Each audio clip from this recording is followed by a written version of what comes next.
Good afternoon to all.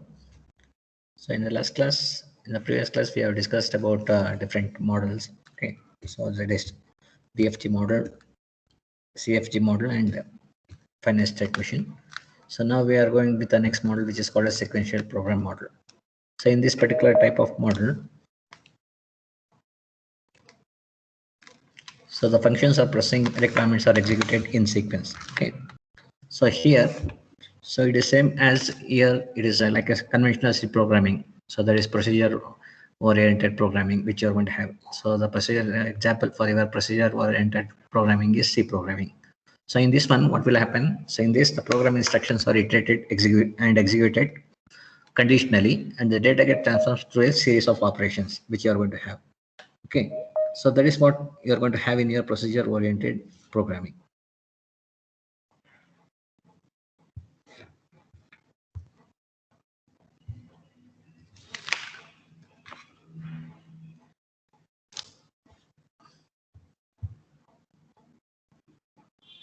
So now,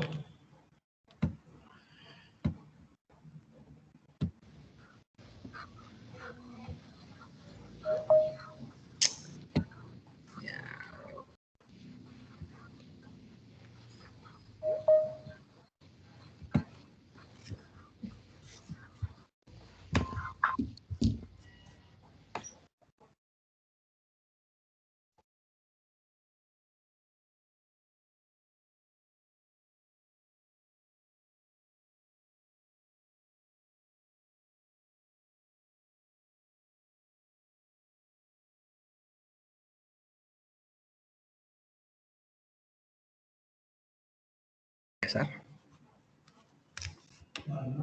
lobby.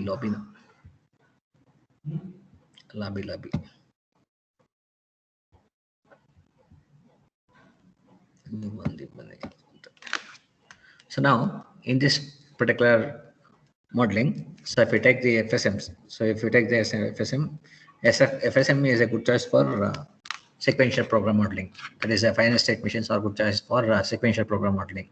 But another important tool which will be used for modeling sequential program is your flowchart.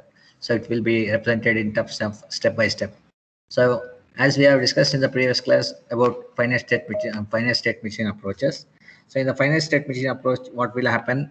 So the modeling.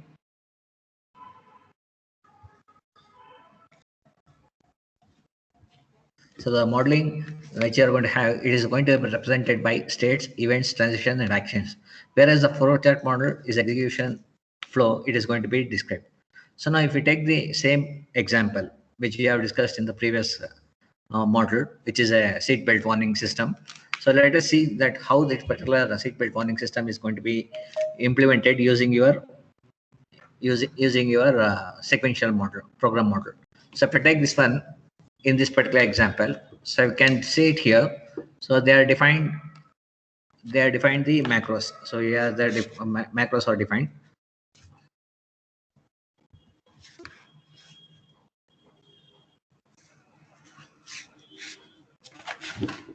So the macros which are defined, you are going to have is hash define on as 1, hash define off as 0. So you can see it here. So in this one, so hash define S is implemented as 1. Wherever the node it is going to encoder, it is represented as 0. So now next you are going to write a function which is for what? Seatbelt 1. So now when we have seen the problem statement with respect to the seatbelt warning system, so there when the key is ignition is on, if you look at the flowchart, so your key, the process, the sequential flow is going to happen whenever you are going to have the ignition key is on. So when the ignition key is on, what it has to do? So it has to wait for 10 seconds. So I have to wait for 10 seconds. Within that 10 seconds, if you wear the seat belt or if your car is switched off, then it has to turn off your alarm signal. So now next it will check that whether your ignition is on or not. So if the ignition is on, then it should not alarm the signal. If the ignition is on, it should not alarm the signal. Next, another condition what it has to check, it has to check whether the ignition is on another condition which it has to check is whether it is seatbelt is on. So if both the conditions it is going to check. So when both the conditions are failed, then it is going to end it. So that means if ignition is on, so ignition is on, so no, so it has to end. Okay, so if the ignition is on, it should not alarm. If the seat belt is on, it should not alarm. Okay, so that's what. So if the seat belt is on, yes, is the condition which you are going to have. If the ignition is on, so if the ignition is not on means what? The alarm for this seat belt should not be checked, and it should not alarm the seat belt warning system. Okay, that's what it is going to have. So next, when your seat belt or alarm warning system is going to be started, it is going to wait for 10 seconds. Okay, it is going to wait for 10 seconds. Within that particular 10 seconds, within that particular 10 seconds, if your signature ignition is offed, after 10 seconds, what I'm going to do, I'm going to check that whether my after 10 seconds, I'm going to check my whether my car is started or not. So if the car is started, then I have to go and check whether I have to whether the seat belt is weared or not. If the car is not started, what it implies? It implies that so your car is even the alarm for that particular signal is not to be used. Okay, the alarm should not be turned on. So next, when it comes to a seat belt on, so after 10 seconds, first it is going to check for the ignition on. So next, after that one, it will check for whether you have weared your seat belt or not within that particular 10 seconds. If you are wearing the seat belt, then it has to discard the alarm signal. Okay, the alarm signal should not be turned on. Okay, that it has to be done. So now, when you are going to have this one, so even if your seat belt is not on, for example, if it is no, so now, so if it is seat belt is on, no, so again I have to set timer for 5 seconds and start alarm. So if I have not weared, so here what will happen? You are not weared the, so it will not wear the seat belt. So if you are not wear the seat belt, what will happen? The alarm timer will set to alarm. Okay, so for how many seconds? For 5 seconds. So after 5 seconds, it will check for whether ignition is on and whether your seat belt is on. So even if your seat belt is on, yes, I have to stop the alarm. I have to end it. So if the seat belt is not on, after that one, the timer is going to expire. Then again, it is going to, after the timer get expired, it is going to check that whether the ignition is on. No. So it is going to come here. It will again check that whether ignition is on. If it is no, then again, it has to terminate the flow. So if the ignition is on, then it has to check for seat belt on. If the ignition is off, it has to terminate there itself. Okay. So that's how your alarm seat belt alarm process is going to work with respect to the sequential model. So this is with respect to the sequential model, right? So in the sequential model, what will happen? First, it is going to check for.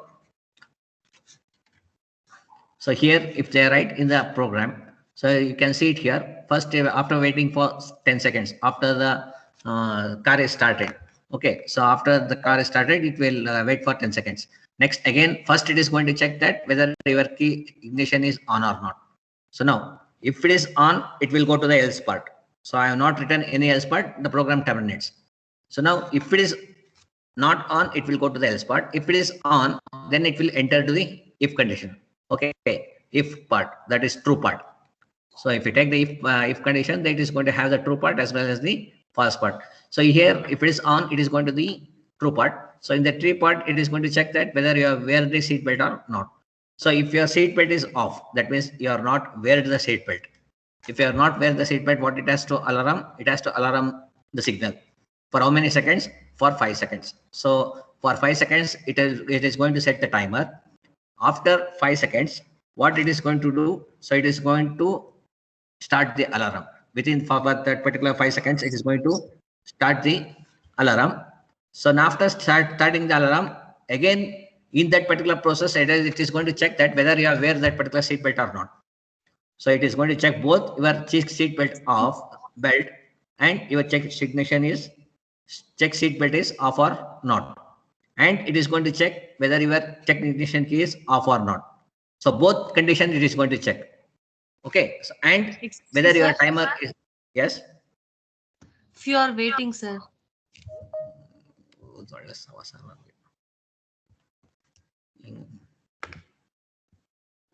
You should come early, right?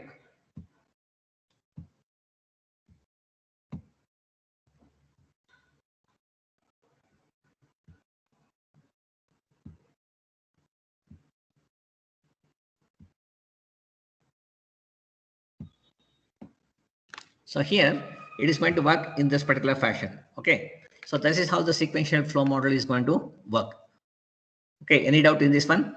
Anybody having any doubt? So it is how the seatbelt warning is going to be represented in terms of flow chart. So the next and the last type of model which you are going to have is concurrent or communicating process model. Okay. So as the name indicates, concurrent or communicating process model. So this particular model, it is going to execute the task concurrently or parallel. Okay. So it is going, this particular model execute the task concurrently. So it's going to execute the task concurrently. Okay. So in this one, it is easier to implement certain requirements in concurrent processing model than the conventional sequential model. Okay. In the sequential model, what will happen? One step after the other, it is going to take the place. Whereas in your concurrent model, it is parallelly, it is going to do the task, different task. So now in sequential execution, how it is going to happen? So it is going to happen in such a way that, so it is going to sequentially execute the task. And what is happening now, if you are executing sequentially, so it is going to underutilize the processor utilization. That means the proper processor utilization won't be a proper one. So whenever the task is involved in IO waiting, sleeping for specified duration, so some other task may be running which is not dependent. So when the tasks are not dependent, then it is going to wait for some IO to happen. So for that particular period of time, the processor is not utilized. So for that particular reason, the poor processor utilization will be there. Poor processor utilization is going to happen there. Okay. So now, when you are going to have this one,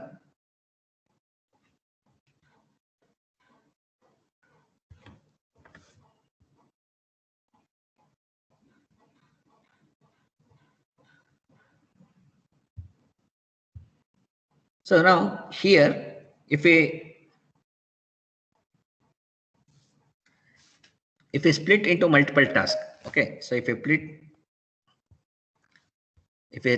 the task is split into multiple tasks, so what will happen? It is possible to tackle the CPU usage effectively. Okay, it is possible to tackle the CPU usage effectively. So now when the subtask under execution goes to wait or sleep mode. Okay, so you have some task. So I will put that particular task to the sleep mode.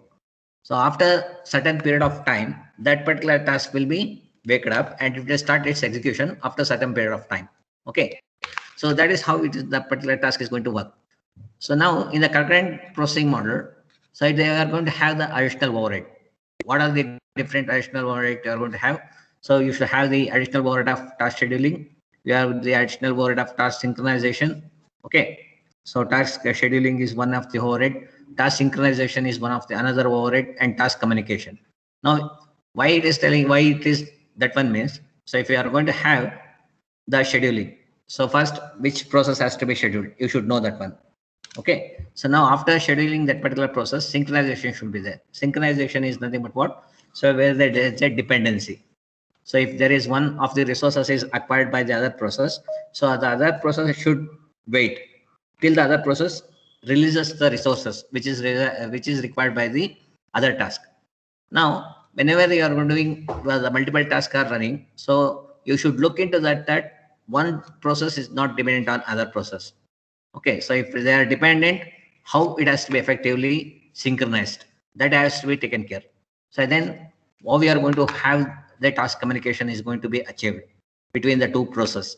So if they are dependent, so that has to be taken care. So these are some of the additional override which you are going to have when you are using your concurrent or communicating process models. Okay. So next, the same thing if you take an example in the concurrent processing model. So how we can implement the seatbelt warning system. So you can see it here. So if in the previously we have discussed with respect to the sequential model. So now we are discussing with respect to the concurrent model here. Okay. So if we take with respect to the concurrent model, so we can split the task into what? So first task. the timer task for waiting for 10 seconds. So that is wait timer task is there. That is one task which will be running parallelly. So I'm going to have the 10 seconds timer task which will next other thing in by the time within that particular 10 seconds, I can check for ignition status.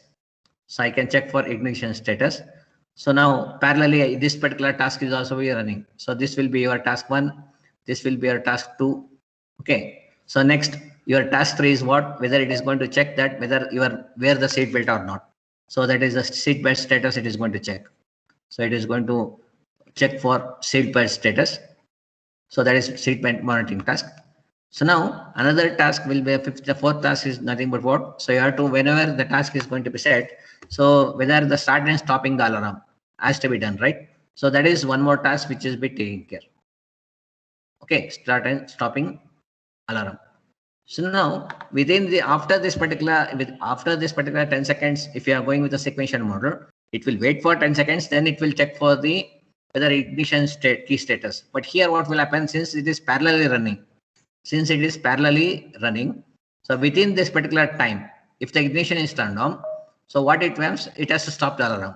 It has to indicate to the task that alarm task, which is alarming. So that particular task, it has to intimate that. So you have to stop the alarm since the ignition is turned on and your key is wear down.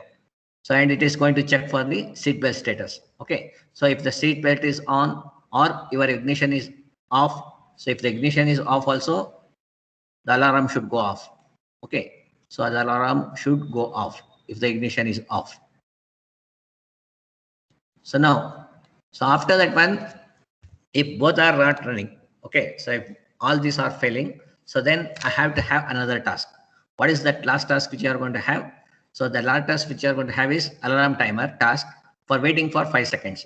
So that means within this 5 seconds, I have to wear the seat belt. So wear the seat belt. So if the seat belt is not wearing, so according to here, it will stop the alarm. So this is according to the design what at that time the book has been written. But now the alarm will be keep on alarming, right? So you have seen in your recent cars. So it will not stop till you wear the seat belt. So this is the different scenario. This will be the different scenario. So that is what the assignment I have given for you people to write it. Okay. So here, whatever the task you are going to have, we have 5 tasks here and we cannot execute them randomly or sequentially. Okay. So now for that particular reason, we need to synchronize the execution through some mechanism. Okay. I have to synchronize it. So there, what is the synchronization? So properly assigning the task. So that means which task is dependent on which task. So you can see that we need to start the alarm only after the expiration of the 10 seconds. Okay. So I have the time limit. So I have 5 tasks. 1, 2, 3, 4, 5. 5 tasks are there. So I have to wait for the expiration of the 10 seconds. So because the task 1 is your run a timer which will be running for 10 seconds. And that too only if the seat belt is off.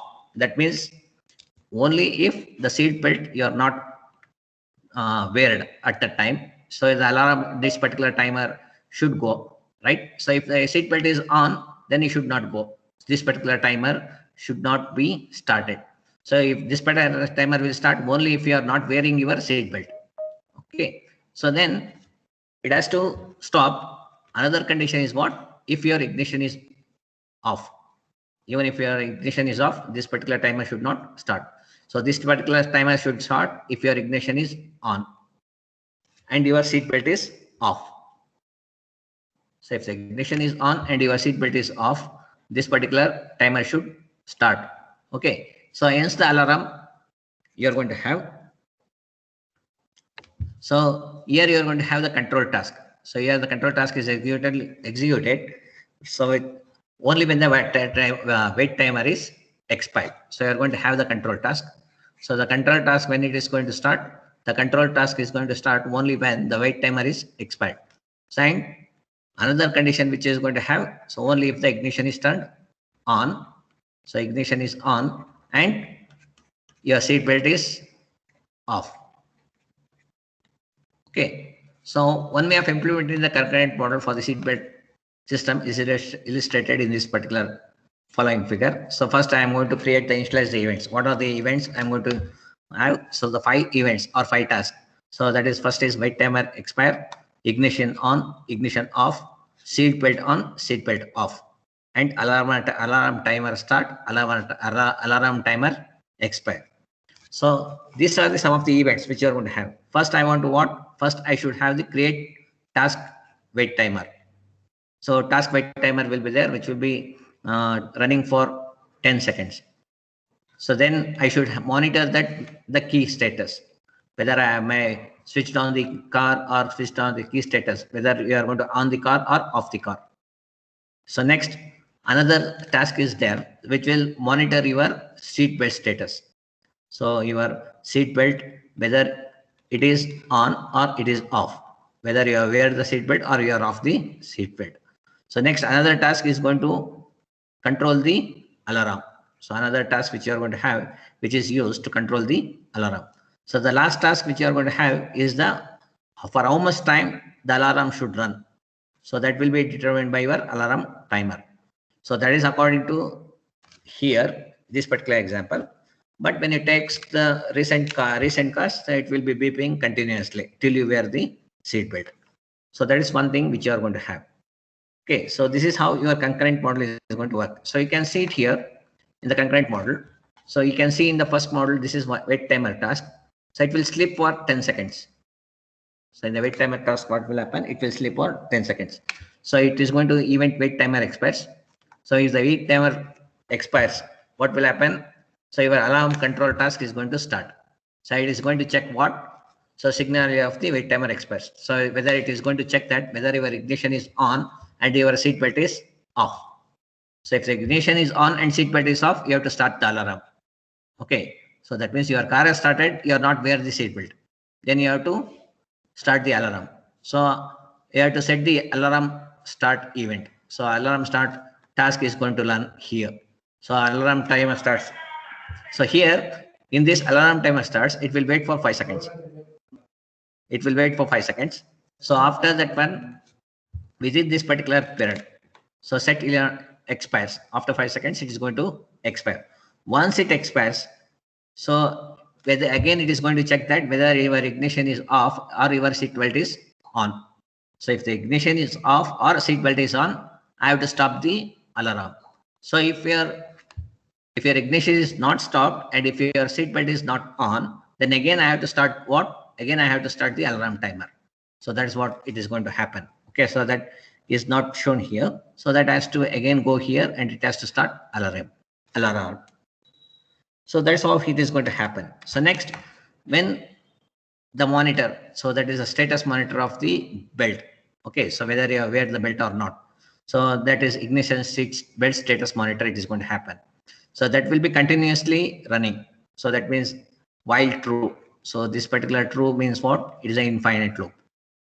So it is an infinite loop. So this particular process or task, it will be running continuously till you switch off your car.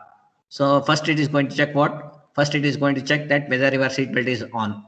Okay. So if your seat belt is on, set even seat belt on. Okay. And reset even seat belt off. Okay. So set even seat belt on. That means you are telling that your belt is on and you have to switch off the alarm timer. Or if it has to be, I have to reset your event seat belt off to that particular position. So else what I need to do, I have to do the event seat belt off and you have to do the reset the event seat belt on here. So that's what you have to do. So next I have to go for the key status monitor here. So in the key status monitor, you have to control these two. That is both the ignition key status monitor is there, right? So that particular task is going to control both your alarm control task as well as the seat belt status.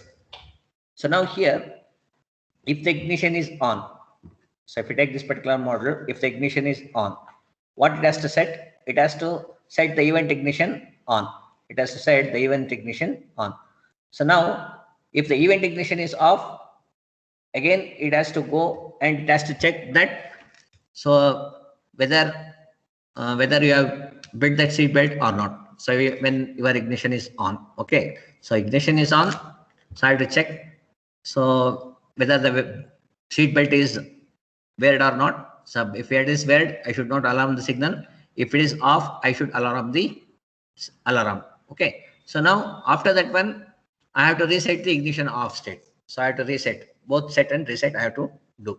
So this is how your concurrent processing is going to work with respect to seatbelt warning system. Okay. So anybody having any doubt here? So you just go through it once. Okay. So if you have any doubt, you can ask. Okay.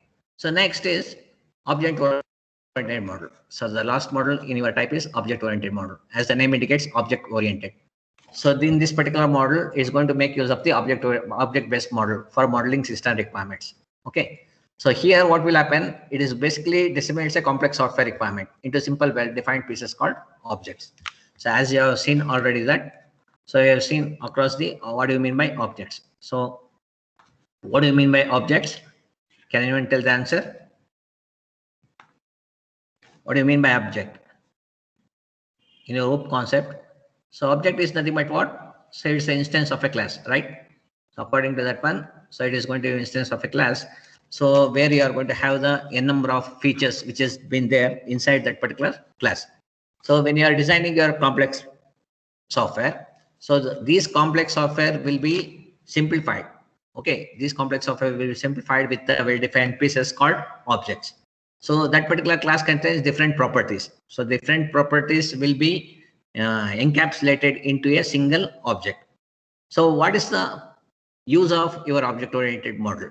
So basically, if you talk about the object-oriented model, so it is going to basically brings reusability, maintainability, productivity, and system design. Okay, these are the four things which it is going to give. So now if you talk about the object-oriented modeling, so it is nothing but the entity. Okay, it is nothing but the entity. So for what purpose it has been used? It is basically used for representing. So what it is going to represent? So it is going to be used for representing or modeling a particular piece of system. So when you want to do a modeling for a particular piece of system, when you want to do the modeling a particular piece of system, you are going to make use of the object-oriented model concept. Okay, OM model concept. So now here, whatever the object you are going to create, so either you have been already studied the object-oriented concept, right? So when you have created the object, what is the characteristics of that particular object? How it is been defined? Okay. So each object what you are going to use, that will be characterized by a set of unique behavior and state. So if you take about the characteristics, so the characterized, so that particular object is characterized by a set of unique behavior and state. So that will be characterized by a set of unique behavior and state. So now here, if you take a class is what? A class is an abstract description of a set of objects. Okay. So a class is a abstract description. So abstract description is nothing but, so it is nothing but the idea of which it has been considered as a blueprint of an object. Okay. So what do you mean by blueprint? So it is going to be have all the necessary features. So if you take the blueprint, so it's going to have the necessary features of that particular object, features of the object. Okay. So if you take the shape as a class, so shape as a, if you consider the shape as a object, so then what we can tell, so if you take what are the features of the shape may be circle, a shape may be a square, or shape may be a rectangle. So that will be what? That will be treated as a blueprint of that particular object, right? So the shape is general. So but when you talk about that in detail, it will be either it may be a square, or it may be a rectangle, or it may be a circle. Okay. So next is a class. So class, you know already. So class is nothing but represents a state of the object. So okay. So this already you have been learnt in your C programming. So your class is nothing but a state of an object through member variables. So if you take the class, a class will be having its own member variables as well as the member functions. And it is going to access the values through with the help of the member functions. So now whatever the member variables or member function which you are going to have, so that can be of the type private, public, or protected. So the member variable or member functions can be of the type private, public, or protected. So that you have been already studied, I think, in your OOPS concept. So just go through it and refresh your knowledge of that particular thing. So here, when you define that one is public variable, what do you mean by public variable? The public member variable are functions which you are going to decide, which are declared, so that can be accessible outside the class also, outside that particular class also.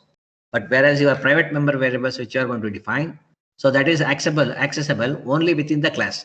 Okay, so your private can be accessed only within the class, whereas your public can be accessed outside the class as well as the inside the class also, both. So now when you declare that any variable or function, okay, any here whatever the variable or function you are going to specify, it is with respect to the member variables and member functions. Okay, so if you talk about the member variables or member functions, so when you talk about it is whether about protected, so the protected variables and functions, so the protected variable functions are protected from external access. Okay, so that particular variable or functions cannot be accessed by other class members or other class objects which have been created. So that can be accessed, the protected member variables can be accessed only by the objects created by that particular class only. Okay, so it cannot be accessed by the outside member of that particular class. So now when you are going to have the class, so when you are going to have the class derived from the parent class, so all of you know gone through the inheritance, right? So if we are going to have the parent class, inherited base class and the derived class, so we are gone with the base class and the derived class in your OOPS concept. So here, whenever you are going to have the base class, however, the class which is derived from the parent class, okay, so that can also be protected member, because that can also be accessed the protected member functions and variables. Okay, so that is can be also the access the protected member functions and variables. Okay, so now what is the functionality of the object? What's the main functionality of the object which you have been studied? So the first one is the concept of a class is not about what you should have the abstraction. So abstraction is one. So second one is you are going to have the encapsulation.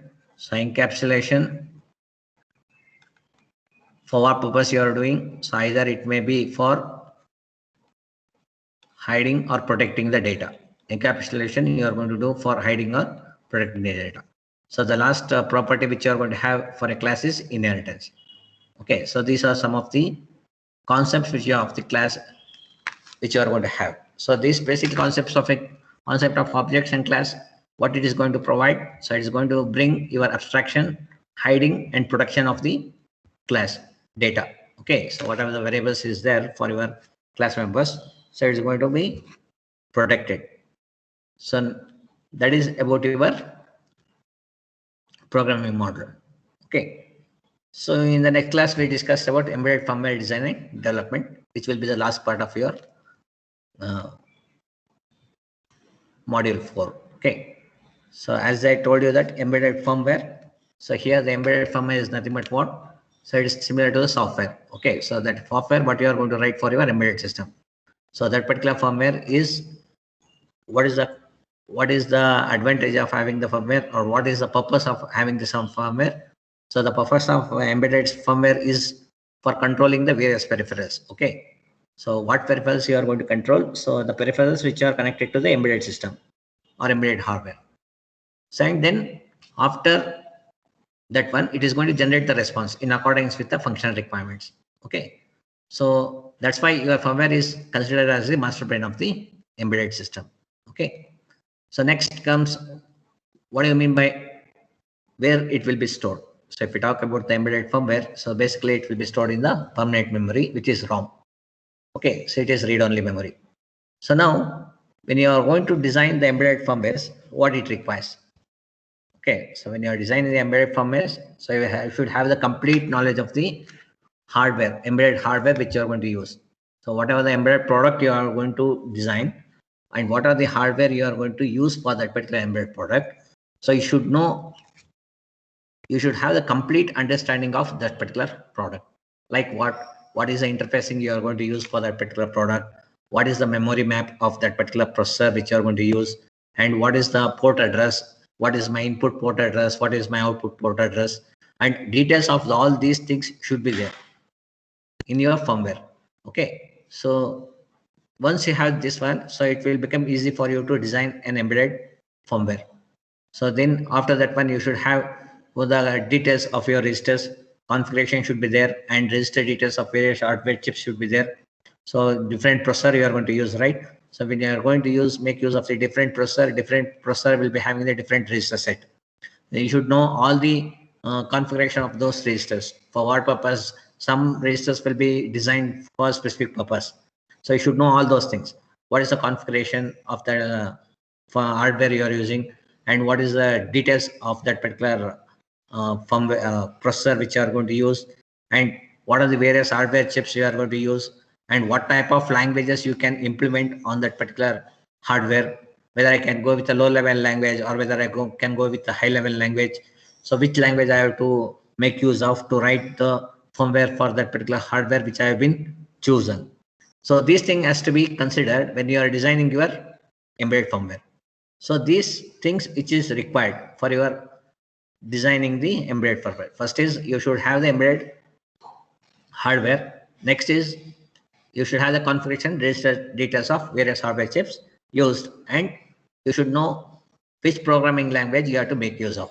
Okay, whether you are going to make use of the low level language or whether you are going to make use of the high level language like C, C++, or Java. Okay, so now when it comes to embedded firmware development, so basically it starts with the conversion of firmware requirements into a program model. So next it is going to be you are going to make use of the modeling skills like unified modeling language or flowchart based representation. So this particular UML, that is unified modeling language or flowcharts, what is going to give is, it is basically gives a dramatic representation of a decision items. Okay, so it is going to basically provides you the diagrammatic representation of the decision items which is to be taken and that has to be performed.